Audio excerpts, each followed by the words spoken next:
वैसे साहब, grand opposition alliance क्या रुकावट है, क्यों नहीं बन पा रहा?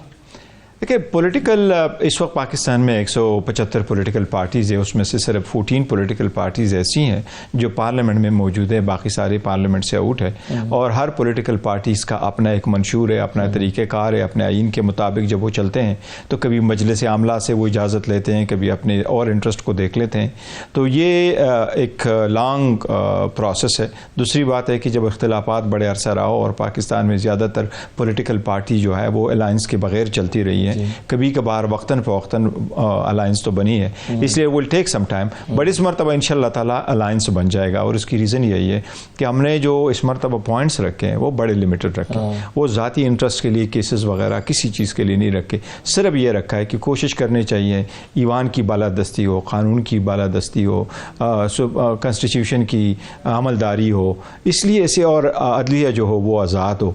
इलेक्शन हो तो इलेक्शन में आपका वोट काउंट हो, और आपका वोट काउंट भी हो लेकिन उसके फेवर में काउंट हो जिसके लिए लोगों ने उसको वोट डाला गया हो, और वोट कभी चोरी ना हो। तो मेरा ख्याल है ये सारी पॉलिटिकल पार्टी इस बात पे हमारे साथ मुत्तफिक हो जाएगी। किसी एक नुक्ते पर, यानी वो एक नुक्ता जो है वो क्या है? देखो, रूल ऑफ लॉ के लिए हमको स्ट्रगल करना है। रूल ऑफ लॉ हो तो रूल ऑफ लॉ के लिए लाजिम है आपका अदलिया आज़ाद हो। सर, ये तो और स्ट्रगल है ना रूल ऑफ लॉ वाली। ये तो शायद अगर रूल ऑफ लॉ हो ना, देखिए ये बेसिक है, आपका वोट अगर काउंट हुआ वो भी, लेकिन अगर मेरा कोई केस लगता है, मैं जज को तोड़े कहता हूं कि मुझे बेल आउट करो, लेकिन ये तो मेरा राइट है कि मैं उनको ये तो कहूं कि अगर 1.5-2 साल से हम जेल में हैं तो हमारे बेलों के एप्लीकेशनों पे फैसले तो करो। तो इसलिए ये भी एक तरीका है। हम चाहते यही है कि कानून की अमलदारी हो तो ऐसा हो। पाकिस्तान तहरीक इंसाफ के हक में सुप्रीम कोर्ट ने फैसला दिया, 13 जजेस ने फैसला दिया, 13 जजेस ने कहा ये रिजर्व सीटें पाकिस्तान तहरीक इंसाफ की है, और रिजर्व सीटों से पहले उन्होंने कहा जो 81 MNAs है इनका नोटिफिकेशन इशू हो। सुप्रीम कोर्ट के 13 जजेस एक फैसला करते हैं, इलेक्शन कमीशन का चीफ इलेक्शन कमिश्नर और बाकी वो अपने जो है ना एक्सप्लेनेशन शुरू कर देते हैं। सुप्रीम कोर्ट 2 मरतबा एक्सप्लेनेशन भी दे रही है लेकिन ऑर्डर इंप्लीमेंट नहीं हुआ, तो ये कैसे रूल ऑफ लॉ? सर, आप तो समझते हैं ना कि रूल ऑफ लॉ के लिए 26वीं तरमीम खत्म होगी तो वरना जुडिशरी का सारा ढांचा तब्दील हो गया है। अब जाहिर है आपके जो बड़े तहादी हो सकते हैं मुमकिन तौर पर ग्रैंड अपोजिशन अलायंस में, वो मौलाना फजल रहमान है। अब मौलाना फजल रहमान तो नहीं मानेंगे आपकी 26वीं तरमीम के खात्मे के लिए? नहीं, देखिए वो अब 26वीं तरमीम के खात्मे के लिए भी वो मानेंगे। उसका रीजन यही है, देखो अगर एक पार्टी ने एक मरतबा आपको वोट कास्ट भी किया तो इसका मतलब ये नहीं है कि वो आइंदा ये नहीं कहेगा कि इससे कितनी ज्यादा कतगने लगी है जुडिशरी पे। आप अगर उसको देखें 26वीं तरमीम फ़कत यह है कि पाकिस्तान में PCO और LFO जो मार्शल लॉ डिक्टेटर लेके आए, उसके बाद द मोस्ट कंट्रोवर्शियल लेजिस्लेशन 26वीं तरमीम। ठीक है। और अदलिया हमेशा से मुतनाज़ रही है, इसमें कोई दो राय नहीं है। चाहे अदलिया आज़ाद भी थी तो मुतनाज़ थी, कभी किसी ने इल्ज़ाम लगाया अच्छे जजेस हो बुरे जजेस हो, लेकिन लोगों ने कहा आपका जज मेरा जज, लेकिन मुतनाज़ होने के साथ साथ तो मुतनाज़ रहे। लेकिन अभी जो तरमीम हुई है इससे अदलिया का बहुत बड़ा नुकसान हुआ है, अदलिया पर से अवाम का इत्मीनान उठ गया। इसलिए इसको रिस्टोर करने के लिए, अदलिया में इस्लाहात लाने के लिए इसका रोल बैक होना ज़रूरी है। नहीं, मौलाना फजल रहमान साहब आज की तारीख तक तो ये समझते हैं कि ठीक हुआ है, उन्होंने जो किया है सोच समझ के किया है और सही किया है, तो वो तो आज ये नहीं समझ रहे कि गलत हो गया या इसके नताइज ठीक नहीं निकले, इसको रोल बैक होना चाहिए। देखो, रोल आप उसको इस अंदाज से देखें। 26वीं तरमीम जिस वक्त फर्स्ट टाइम आई 56 उसमें आर्टिकल्स थे, स्लोली ग्रेजुअली ख़त्म होते होते तकरीबन 23 आर्टिकल्स पे आए। 23 आर्टिकल को सामने रखते हुए उसके दो चीज़ें, 23 आर्टिकल्स पे सामने रखे तो 17 आर्टिकल्स को एक साइड पे रख लें। 4 आर्टिकल 175A, 202, 199, 1 का एक आता होता उसका 202, 209, आर्टिकल 202, 209, आर्टिकल 215 उसमें जो तरमीम हुई है, और 175। इनके अलावा अगर आप इसको टच करें तो ये तो ऑटोमेटिकली है कि ये आज़ाद अदलिया की राह में एक बड़ी रुकावट है। एक तरफ से आपने पॉलिटिशियंस को और एग्जीक्यूटिव को आप कोर्ट के अंदर लेके आए कि वो उनके लिए बेंच बनाए, सही है। और जजेस जो है उनका ACR पॉलिटिशियंस लिख के, मैं अगर मैं कल जाऊं कि मैं तो मेंबर हूं जुडिशल कमीशन का, मैं पेशावर हाई कोर्ट जाके बैठूं कि मैं इस जज साहब का ACR लिखने लगा हूं, मैं ज़रा देखना चाहता हूं कि इसका परफॉर्मेंस कैसा है, क्या ये मेरे लिए मुनासिब है। इसलिए ये तो ख़त्म होने ना। लेकिन दूसरी तरीके से हम कहते हैं कि जो अच्छे भी अमेंडमेंट्स हुई है वो भी ख़त्म होने चाहिए। द रीज़न बीइंग जिस तरीके से इस लॉ को पास करवाया गया, वो गलत था, वो किसी को एक्सेप्टेबल नहीं है। अगर हुकूमत के पास मेजॉरिटी होती कभी भी ना कहते, क्योंकि जो उसके पास मेजॉरिटी है, बावजूद इसके कि हम कहते हैं आपके पास मैंडेट नहीं था, लेकिन मैंडेट को छोड़े अगर इनके पास मेजॉरिटी होती फिर भी एक और बात है। देखिए 236 सीट है, 236 की जो 336 सीट्स उसकी जो मेजॉरिटी है आपके पास वो 224 बनता है नेशनल असेंबली में। मौलाना साहब को मिला के भी इनके पास सीटें पूरा नहीं था। इसी तरह सेनेट में 64 का इनका नंबर पूरा नहीं था।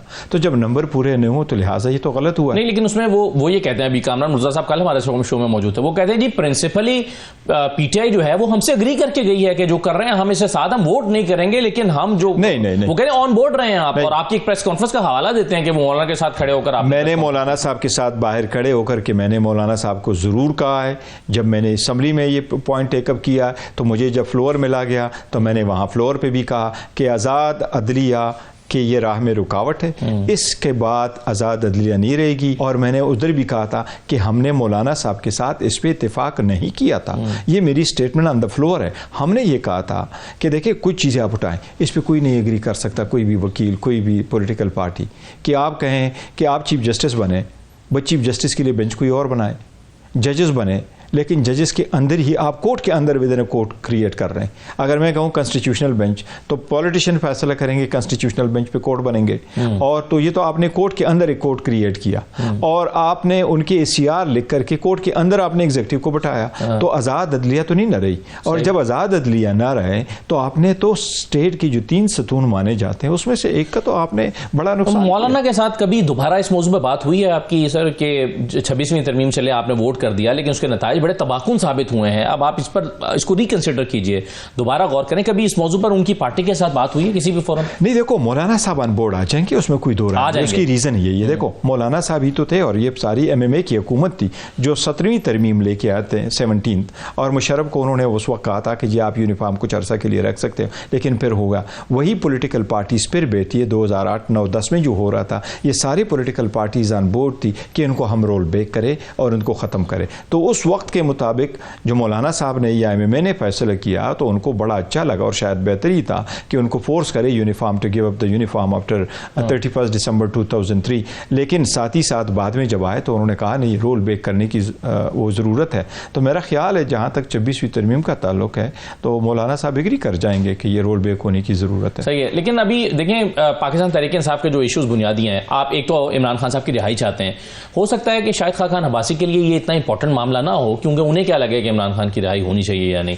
इसी तरह से 26वीं तरमीम आप जानते हैं आपके लिए बड़ा इंपॉर्टेंट है, आपके सारे केसेस अदालतों में, शायद मौलाना के लिए उतनी बड़ी तरजीह ना हो, तो फिर ये सारी सियासी जमातें इकट्ठी किस नुक्ते पर होंगी? नहीं, देखो दो चीजें, जहाँ हम कहते हैं कि जी हमारे लिए 26वीं तरमीम है तो हमारा ज़ाती एजेंडा नहीं है, ऐसा नहीं है कि जी 26वीं तरमीम से हम एक्सक्लूसिवली कोई इफेक्ट हो जाएंगे, नहीं, वो भी एक है हमारे पास कि आपने अदालत को किस तरीके से आप मोड़ते हैं। अगर आप खुद अपने आप को इख्तियार देते हैं कि जी कौन बेंच पे बैठे, जो इख्तियार आपके पास कभी नहीं होना चाहिए, this is one thing. But हम ये कह रहे हैं कि सारे political parties on their own देके, वो अपने मैनिफेस्टो देके, आइन को देके, क्या मुल्क के लिए इस किस्म का अदलिया होना चाहिए जिसमें चीफ जस्टिस बेचे 100 मोटो नोटिस ना ले सकता हो, बेंच ना बना सकता हो, आइन को देख ही नहीं सकता हो, लोगों को कहें जी आप अगर चीफ जस्टिस है पाकिस्तान के तो रेंट मैटर आप देखे, आइन का मैटर है तो कोई और देखेगा, ये क्या बात हुई? इस तरह की कोर्ट विद इन कोर्ट कहीं नहीं है। इंडिया में भी है, लेकिन इंडिया में चीफ जस्टिस और उनके 5 सीनियर जजेस बैठते हैं, सारे कॉन्स्टिट्यूशनल बेंचेस बनते हैं,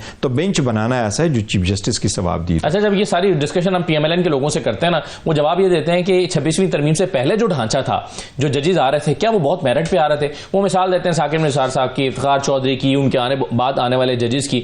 वो कहते हैं कि जी आपको अगर वो सूट कर रहे हैं, इसका मतलब ये तो नहीं है कि वो मेरिट पर आ रहे थे जजेस, तो खराब जजेस तो उसमें भी आ रहे थे, उनकी ये नहीं। देखो जजेस जहां से भी आएंगे वो भी तो बाहर से आएंगे ना, कुछ जजेस बाहर से आने तयन जरूर होना चाहिए। मैं इस बात को जरूर कहूंगा कि नहीं, अदलिया में इस्लाहात की जरूरत है, और ये तयन होना चाहिए कितने जजेस जो डिस्ट्रिक्ट जुडिशरी है उनमें से आ जाएं, और कितने जजेस वकला में से हम एलिवेट करके करें। फॉरन से सुप्रीम कोर्ट में सिवाय जवाद ख्वाजा साहब के बाकी कोई डायरेक्टली एलिवेट ही नहीं हुआ, एलिवेट भी हो सकते, आइन में प्रोवाइडेड है तो होना चाहिए। लेकिन उसको रिफॉर्म करने के लिए मकसद ये नहीं है कि आप सिस्टम को बिल्कुल दूसरे ढांचे में ले जाए। वो पहले अगर गलत है तो वो 20% गलत है, मौजूदा तो 80% पर गलत है, इसलिए ऐसा नहीं होना चाहिए। रिफॉर्म्स की ज़रूरत है अदलिया में, और रिफॉर्म्स ये नहीं है कि आप उनके लिए बेंचेस बनाएं।